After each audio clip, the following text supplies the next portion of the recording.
السلام عليكم ورحمة الله وبركاته. الحمد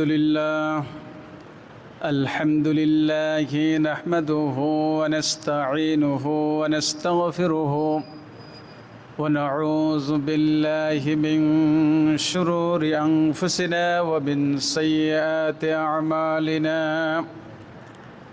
من يهد الله فلا مضل له ومن يضلل فلا هادي له ونشهد أن لا إله إلا الله وحده لا شريك له ونشهد أن سيدنا وحبيبنا ومولانا محمدا عبده ورسوله الذي أرسله بالحق بشيرا ونذيرا وداعيا إلى الله بإذنه وسراجا منيرا. فقد قال الله تعالى في كلامه المجيد وفرقانه الحميد: أعوذ بالله من الشيطان الرجيم. بسم الله الرحمن الرحيم. إن الله وملائكته يصلون على النبي يا أيها الذين آمنوا صلوا عليه وسلموا تسليما. اللهم صل على محمد وعلى آل محمد كما صليت على إبراهيم وعلى آل إبراهيم إنك حميد مجيد. اللهم بارك على محمد وعلى آل محمد كما باركت على إبراهيم وعلى آل إبراهيم إنك حميد مجيد. সমস্ত প্রশংসা মহান আল্লাহ রব্বুল আলামিনের, যে আল্লাহ রব্বুল আলামিন আমাদেরকে ইয়াউমুল জুমার দিনে আমরা যথাসময়ে এই মসজিদে উপস্থিত হতে পেরেছি। এই জন্য আল্লাহ জাল্লা শানহুর দরবারে শুকরিয়া আদায় করি, সকলেই পড়ি আলহামদুলিল্লাহ। দুরূদ ও তাসলিম বর্ষিত হোক মানবতার মুক্তির সনদ আমাদের প্রিয় নবী মুহাম্মদ রাসূলুল্লাহ সাল্লাল্লাহু আলাইহি সাল্লাম।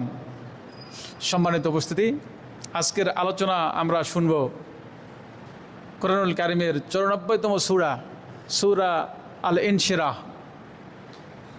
আল্লাহ রাব্বুল আলামিন এই সূরাতে কি বলেছে আমরা একটু জেনে নেই। আউযু বিল্লাহি মিনাশ শাইতানির রাজিম। বিসমিল্লাহির রহমানির রহিম।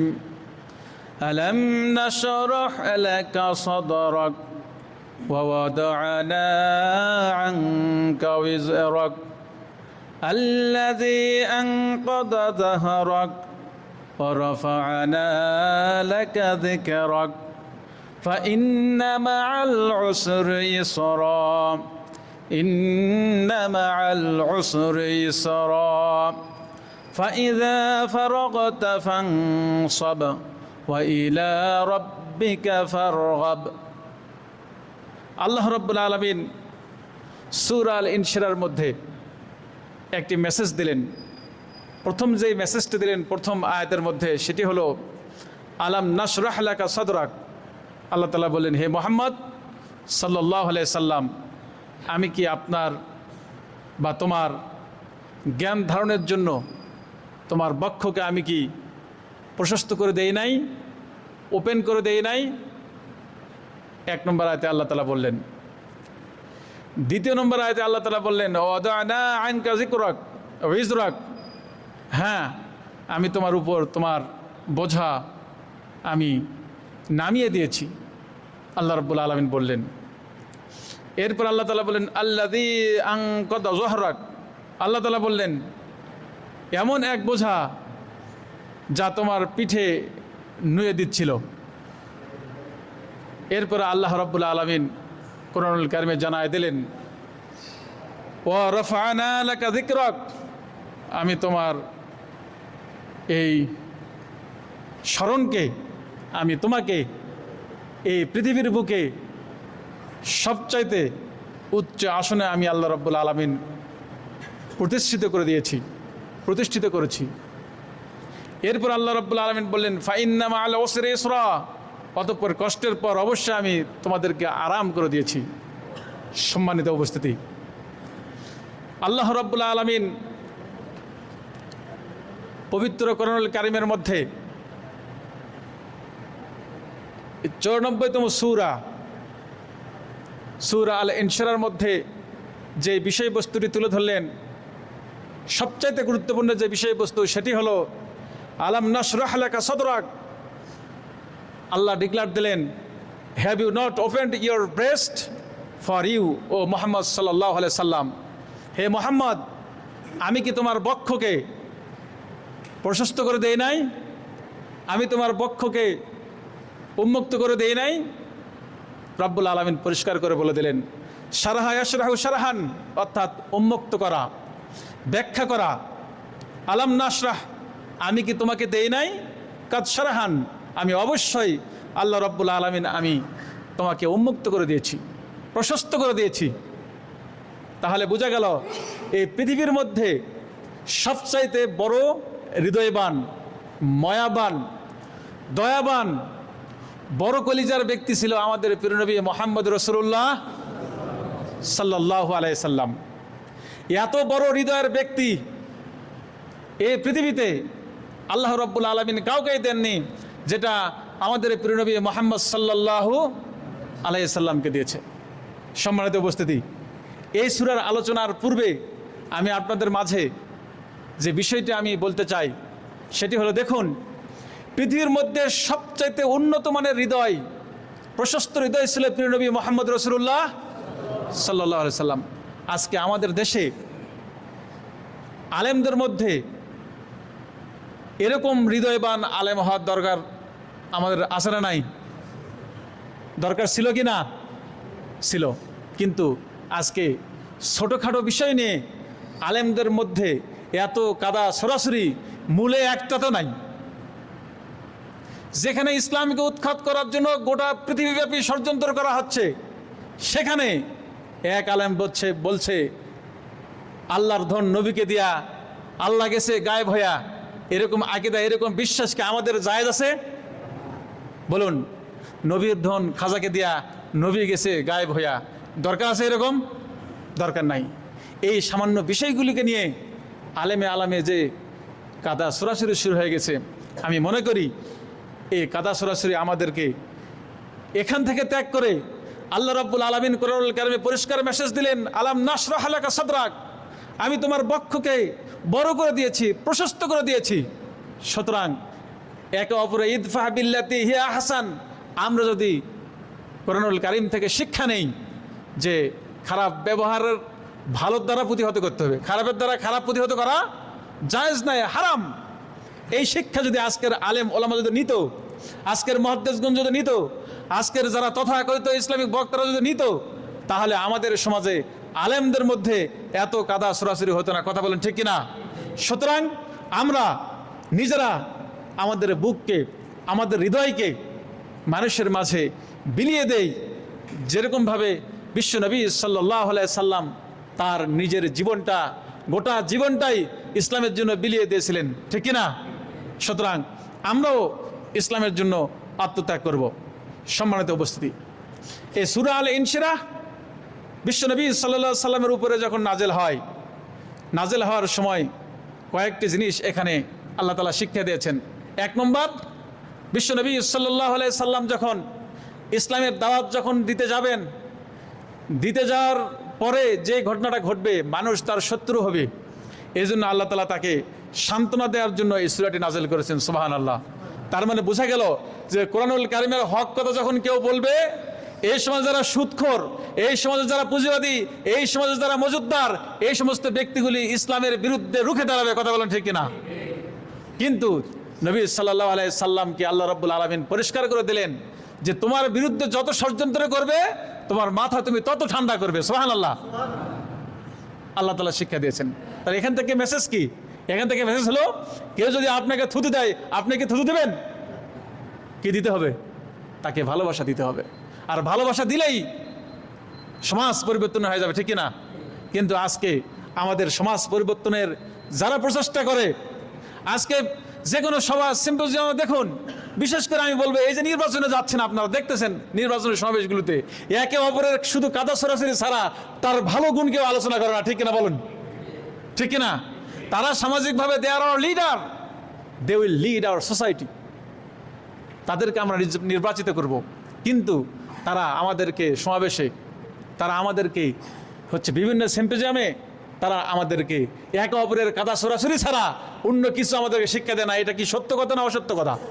100% সত্য কথা। আমি যত সভা সমাবেশ শুনি বর্তমান, কি আলেম কি রাজনৈতিক ব্যক্তিত্ব, আল্লাহ রাব্বুল আলামিনদের মানুষকে যে গোমরাহ করবে এই দুনিয়ায়, তার চূড়ান্ত লক্ষণ হলো এই দেখুন বর্তমান আলেমদের যে কাদা সরাসরি চলছে, ঠিক রাজনৈতিক ব্যক্তিদেরকে নিয়েও কাদা সরাসরি একইভাবে চলছে। কথা বলেন ঠিক কিনা? আমেরিকার একজন ব্যক্তি আসলো বাংলাদেশে, কি যেন লু, ঠিক কিনা? আসলো, ভালো কথা, সে আসলো। বিদেশি মেহমানদেরকে আমাদের সম্মান জানাতে হবে, তার ব্যাপারে ভালো ধারণা দিতে হবে। একদল বলছে লু আসা মানে ওই লু লো হয়ে গেছে, আরেকদল বলছে ও আসা মানে আমরা হিরো হয়ে গেছি। এটা কি আমাদের শিষ্টাচার হলো? নবী কি শিক্ষা দিচ্ছেন? আল্লাহ পাক কি শিক্ষা দিচ্ছেন? যে তোমরা যে কোনো খারাপ জিনিসকে ভালো দ্বারা প্রতিহত করো। সুবহানাল্লাহ।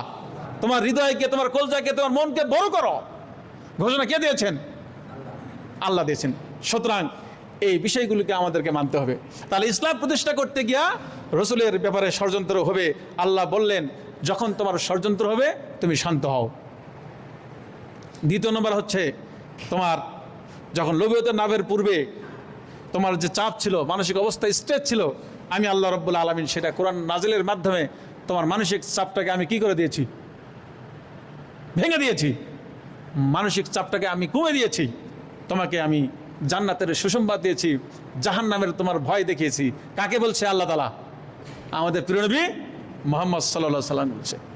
এরপরে সর্বশেষ যে পয়েন্টটা সূরা ইনশিরার মধ্যে রয়েছে, লক্ষ্য করুন যে হে নবী, ওয়া রাফা'নাকা লা যিকরাক, আমি তোমার খ্যাতি, তোমার সুনাম, তোমার সম্মান গোটা পৃথিবীতে আমি ছড়ায়ে ছিটিয়ে দিয়েছি, যা পূর্বে কোনো নবীকে দেয় নাই। সুবহানাল্লাহ। ওয়া রাফা'নাকা লা যিকরাক। আল্লাহু আকবার। তাফসিরে বিভিন্ন রকম লেখা, কিন্তু আমি একটা তাফসিরে দেখলাম যে আল্লাহ রাব্বুল আলামিন প্রিয় নবী সাল্লাল্লাহু আলাইহি সাল্লামকে কিভাবে সম্মানিত করেছে। আপনারা একটু লক্ষ্য করে দেখুন। আমি আপনাদেরকে যদি একটু বলায় দেই তাহলে আপনারা ক্লিয়ার বুঝতে পারবেন। লক্ষ্য করুন, লা ইলাহা ইল্লাল্লাহু মুহাম্মাদুর রাসূলুল্লাহ সাল্লাল্লাহু আলাইহি সাল্লাম। আগে আল্লাহ, তার সঙ্গে কে আছেন? মুহাম্মদ রাসূলুল্লাহ সাল্লাল্লাহু আলাইহি সাল্লাম। এই পৃথিবীতে আল্লাহর পরে মুহাম্মদ সাল্লাল্লাহু আলাইহি সাল্লাম ছাড়া কোনো নবীর নাম এভাবে আল্লাহ তাআলা রেখে দেননি কাছাকাছি। সুবহানাল্লাহ বলুন। নাম্বার 2 হচ্ছে, আপনি যখন আশহাদু আল্লা ইলাহা ইল্লাল্লাহু ওয়া আশহাদু আন্না মুহাম্মাদান আবদুহু ওয়া রাসূলুহু, আল্লাহু আকবার বলবেন না? এখানে আল্লাহ, তারপরে কে আছেন? রাসূলুল্লাহ সাল্লাল্লাহু আলাইহি সাল্লাম। শুধু তাই নয়, আপনি আরো লক্ষ্য করুন, এটা একটা বুঝার বিষয় যে পৃথিবীব্যাপী আমার নবীকে সমাদৃত করেছেন কে? কথা বলুন, কে? আল্লাহ। আল্লাহুম্মা সাল্লি আলা মুহাম্মাদি ওয়া আলা আলি মুহাম্মদ। বিষয়টিকে আপনারা চিন্তা করেছেন কি? কত গুরুত্বপূর্ণ কথা। শুধু তাই নয়, তাফসিরে মুফাসসিরিনে কেরামগণ স্পষ্ট বলেছে যে আমি আমার প্রিয় নবী মুহাম্মদ রাসূলুল্লাহ সাল্লাল্লাহু আলাইহি সাল্লামকে গোটা পৃথিবীব্যাপী সবসময় তার নাম উচ্চারণ করার জন্য আমি আল্লাহ রাব্বুল আলামিন ব্যবস্থা করে দিয়েছি। আজকে আমরা জুমায় তার আলোচনা করছি এখানে, আরেক দেশে দেখবেন যে এই সময়ে ফজরের সময় আজান হচ্ছে, ঠিক কিনা? হচ্ছে কিনা? আরেক সময় দেখবেন মাগরিবের সময় তার নাম উচ্চারণ হচ্ছে কিনা? প্রতিটা ওয়াক্তে, প্রতিটা সেকেন্ডে আমার প্রিয় নবী মুহাম্মদ রাসূলুল্লাহ সাল্লাল্লাহু আলাইহি সাল্লামের নাম গোটা পৃথিবীতে উচ্চারিত হচ্ছে। উচ্চারিত হওয়ার পরে এখানে শুধু ক্ষান্ত হন নাই, আল্লাহ তাআলা পরিষ্কার করে বললেন মুহাম্মদ সাল্লাল্লাহু আলাইহি সাল্লাম, আমি তোমাকে কিয়ামতের দিন আমি তোমাকে সাক্ষী বানাবো। সুবহানাল্লাহ। এরপর আল্লাহ তাআলা বলে শুধু তাই নয়, আমি তোমাকে মাকামে মাহমুদ, সর্বোৎকৃষ্ট মানের সেই আবাস স্থান জান্নাত, সেইটা আমি আল্লাহ রাব্বুল আলামিন আমি তোমাকে দিব। সুবহানাল্লাহ। তাহলে এই যে জ্ঞানগর্ভ বিষয়গুলো আল্লাহ তাআলা কোরআনুল কারিমে বলেছেন সূরা আল ইনশিরার মধ্যে, এখান থেকে আমাদের শিক্ষা কি? আমরা মানুষকে ক্ষমা করব, আমরা মানুষের মাঝে সবচেয়ে বড় হৃদয়বান হব, তাহলেই তো আল্লাহ রাব্বুল আলামিন আমাদেরকে জান্নাত দিবেন। সুবহানাল্লাহ। সম্মানিত ভাইরা, আল্লাহ রাব্বুল আলামিন কোরআনুল কারিমে ঘোষণা করে দিলেন, সূরা ইনশিরার তাফসিরের বিষয়ে আল্লাহ তাআলা পরিষ্কার করে দিলেন। ভালো করে লক্ষ্য করুন। আউযু বিল্লাহি মিনাশ শাইতানির রাজিম। বিসমিল্লাহির রহমানির রহিম।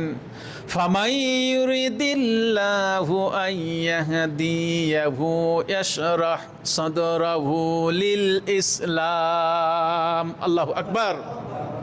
আল্লাহ তাআলা যদি কাউকে সৎ পথে পরিচালনা করতে চান, তাহলে তিনি তার হৃদয়কে ইসলামের জন্য খুলে দেন, বড় করে দেন। সুবহানাল্লাহি ওয়া বিহামদিহি। আমার আলোচনা কি আপনারা বুঝেছেন? আপনি দেখবেন যে কোরআনের কথা যাদেরকে ভালো লাগে না, মনে করতে হবে তার হৃদয় আল্লাহ তাআলা সংকুচিত করে দিয়েছেন, ঠিক কি না? তাহলে ইসলামের কথা যাকে ভালো লাগে না, আলেম ওলামা যাদেরকে ভালো লাগে না, মনে করতে হবে তাদের হৃদয়কে আল্লাহ তাআলা তালা দিয়েছেন, ওপেন করে দেন নাই। নাউজুবিল্লাহ। এই জন্য খেয়াল করতে হবে, যারা কোরআনকে ভালোবাসে, যারা মসজিদে আগে আসে, মনে করতে হবে দেখবেন তাদের হৃদয়কে আল্লাহ তাআলা বড় করে দিচ্ছেন। সুবহানাল্লাহ। অনেক লোক মসজিদে অনেক পড়া আসে, মনে করতে হবে এরা ইসলামের পথে অনেক দূরে সরে আছে, কোরআন তাই বলছে, ঠিক কিনা? আল্লাহ রাব্বুল আলামিন জানায় দিলেন, আফামান শারাহাল্লাহু সাদরাহু লিল ইসলাম।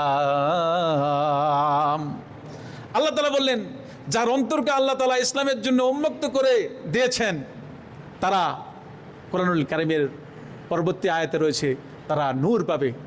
সুবহানাল্লাহ। রাব্বুল আলামিন জানায় দিলেন, ফাহুয়া আলা নূরিম মির রাব্বিহ। আল্লাহু আকবার।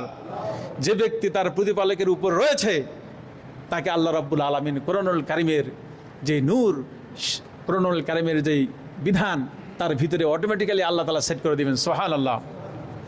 আল্লাহ রাব্বুল আলামিন কোরআনুল কারীমে জানায় দিলেন, আল্লাহু ওয়ালিয়ুল্লাযীনা আমানু ইখরিজুহুম মিনাজ যুলুমাতি ইলান নূর। সূরা আল বাকারা। আল্লাহ তাআলা ঘোষণা করে দিলেন, যারা আল্লাহর উপরে ঈমান আনে, আল্লাহ তাআলা হচ্ছেন তাদের সাহায্যকারী, পরম বন্ধু। সুবহানাল্লাহ। তাহলে আমরা তো ঈমানদার, ঠিক কিনা? বুকে হাত দিয়ে বলি তো, আমরা কি আল্লাহর হুকুম আহকামগুলো মেনে চলার জন্য পুঙ্খানুপুঙ্খরূপে চেষ্টা করে পারতেছি? বলেন। বক্তৃতা দিয়ে যাচ্ছে, কিন্তু আমরা আমলে নিয়ে আসতেছি না। আল্লাহ রাব্বুল আলামিন বললেন, ইখরিজুহুম মিনাজ যুলুমাতি ইলান নূর।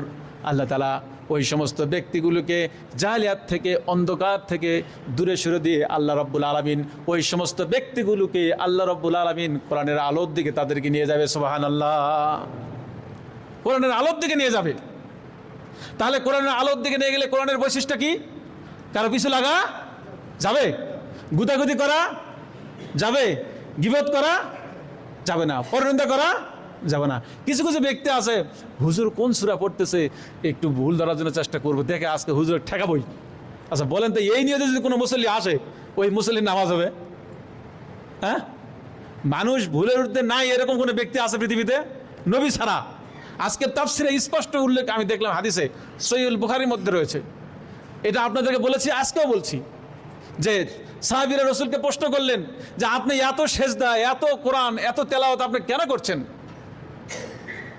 এক কথায় নবী সাল্লাল্লাহু আলাইহি ওয়াসাল্লাম বললেন, আমি আল্লাহর সবচাইতে কৃতজ্ঞ গোলাম হতে চাই। সুবহানাল্লাহ। এর সে শিক্ষা আমরা আপনি কি নিতে পারি? আল্লাহ রাব্বুল আলামিন কোরআনুল কারীমে জানায় দিলেন, ফাআম্মা মান আ'তা ওয়াত্তাকা। অতঃপর যে আল্লাহর পথে দান করেছে এবং তাকওয়া অবলম্বন করেছে, আল্লাহর পথে তার সময়কে দান করেছে। সুবহানাল্লাহ। ইসলামের জন্য আপনার পাকে আপনি মাটির উপর দিয়ে যদি হেঁটে যান, তাহলে আপনার জমিনটা আপনার জান্নাতের জন্য সাক্ষী হয়ে দাঁড়ালো। সুবহানাল্লাহ। কোরআনের জন্য যদি আপনি 10 টাকা দান করেন, আপনার হাতটা আপনার ইসলামের জন্য সাক্ষী হয়ে গেল। সুবহানাল্লাহ। আপনি যদি ইসলামের জন্য যদি একটা বালককে যদি আপনি ডেকে, ছোট শিশুকে ডেকে যদি চুমু খান, আদর দেন, তাহলে আপনার জিহ্বা, আপনার ঠোঁট আল্লাহর জন্য কবুল হয়ে গেল। সুবহানাল্লাহ। এই আচরণগুলো মানুষের মাঝে ফুটিয়ে তুলতে হবে। আল্লাহ রাব্বুল আলামিন জানায় দিলেন, যদি কোনো ব্যক্তি মুত্তাকি হয়ে যায়, আল্লাহ তাআলা পরিষ্কার করে জানায় দিলেন, ফা ইন্নাল জান্নাতা হিয়াল মাআওয়া। আল্লাহু আকবার। তার ঠিকানা কি? আল্লাহর জান্নাত। সুবহানাল্লাহি ওয়া বিহামদিহি। তাহলে তাকওয়াবান, মুত্তাকি, হৃদয়বান, বড় কলিজাওয়ালা হলেই তো আল্লাহ তাআলা জান্নাত দেবে, ঠিক না? আল্লাহ রাব্বুল আলামিন জানায় দিলেন, ওয়া সাদ্দাকা বিল হুসনা, এবং ভালো কথাগুলোকে সত্য বলে যারা মেনে নিয়েছে। অর্থাৎ বিশ্বনবী সাল্লাল্লাহু আলাইহি সাল্লামের এক সাহাবীকে এভাবে প্রশ্ন করা হলো যে তুমি কোরআন কিভাবে পড়ো? বিশ্বনবী সাল্লাল্লাহু আলাইহি সাল্লামের সাহাবী পরিষ্কার করে বললেন, আমি কোরআন পড়ি। কিভাবে পড়ি? যখন আমি সুযোগ পাই তখনই আমি কোরআন পড়ি, যখন আমি ঘুমাতে যাই তখন আমি কোরআন পড়ি, যখন আমি দাঁড়ায় থাকি তখনও কোরআন পড়ি, যখন আমি জার্নিতে যাই, ভ্রমণে যাই, তখন আমি কোরআন পড়ি। শুধু তাই নয়, যখন আমি সুযোগ পাই বিরতিকালীন সময়ে, তখন আমি খণ্ডে খণ্ডে কোরআন পড়ি। সুবহানাল্লাহ। থেমে থেমে কোরআন পড়ি। তাহলে আমি মুমিন। মুমিনের হলো ডিফিনেশন, মুমিনের হলো সংজ্ঞা। সাহাবীরা যদি থেমে থেমে কোরআন পড়ে, ঘুমাতে ঘুমাতে কোরআন পড়ে, জেগে জেগে কোরআন পড়ে, হাঁটতে হাঁটতে কোরআন পড়ে, তাহলে আপনি এই মসজিদের মুসল্লি, আপনি বুকে হাত দিয়ে বলুন, আপনি 1 মাসের মধ্যে কোরআন পড়েছেন কিনা? কি উত্তর? কি? What is the answer my question? আমার প্রশ্নের উত্তর কি? উত্তর ইয়েস না নো? উত্তর নো হবে। তাহলে সাহাবীরা জান্নাতি, আল্লাহ রাসূল সাল্লাল্লাহু আলাইহি ওয়াসাল্লাম ঘোষণা দিয়েছেন, আমি আপনাদের ইমাম, আমি কি জান্নাতি বলতে পারবো? সেই যোগ্যতা কি আমার আছে? সেই যোগ্যতা আমার নাই। তাহলে আমাকে কোরআন পড়তে হবে না? আমাকে কি আল্লাহর আইন জানতে হবে না? হাদিস জানতে হবে না? আমি আপনাদের মাঝে বিনয়ের সহিত বলবো, সাহাবীদের আমল আপনারা ফিরে নিয়ে আসেন, কোরআন পড়ুন। যখন আপনি কোরআনকে হাত দিচ্ছেন না, মনে করতে হবে আপনার হৃদয়ের মধ্যে মরীচিকা পড়ে গেছে। যখন আপনি হাদিস পড়ছেন না, তখন মনে করতে হবে আপনার কলিজার মধ্যে শয়তান আঘাত করছে, ঠিক না? সম্মানিত ভাইরা, এই জন্য সাহাবীর আমল হচ্ছে তেলাওয়াতুল কোরআনা। সর্বোত্তম আমল হলো তেলাওয়াতুল কোরআনা। কোরআন তেলাওয়াত করতে হবে, হাদিস পড়তে হবে, তাহলেই তো আপনি ইসলামের আইন, ইসলামের হুকুম বুঝবেন। কিন্তু আপনি মসজিদে লেকচার শুনেই যাবেন, বাসায় যায় কোরআন খুলে দেখবেন না, তাহলে আপনার কাছে শয়তান তো আসবেই। শয়তানের চেয়ে বড় শয়তান আক্রমণ করবে আপনার হৃদয়ে, যে আপনার যান মসজিদেও না যান, ঠিক না? সুতরাং আমি আপনাদের কাছে কোরআনের আহ্বান জানাচ্ছি, আপনারা আসুন, আমাকে আল্লাহ রাব্বুল আলামিন যেন কোরআন এবং হাদিসের জিন্দেগি মেনে আমরা যেন সেই আল্লাহর জান্নাত পেতে পারি। সকলকে আল্লাহ তাআলা কবুল করুক বলি আল্লাহ।